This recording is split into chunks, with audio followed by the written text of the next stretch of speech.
Hello guys, in this video I'm going to show you how to find and share your Snapchat profile link. If you want to share your Snapchat profile to your friends and you want to copy your link, here's how to do it. Open your Snapchat app, click on your profile at the top left corner. You're going to see an option that says share at the top right corner. Click on it.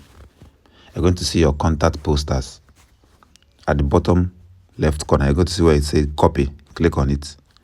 And it will copy your shareable link to your clipboard. Now when you go to anybody want to share it to, maybe on WhatsApp, you click on send the link to the person.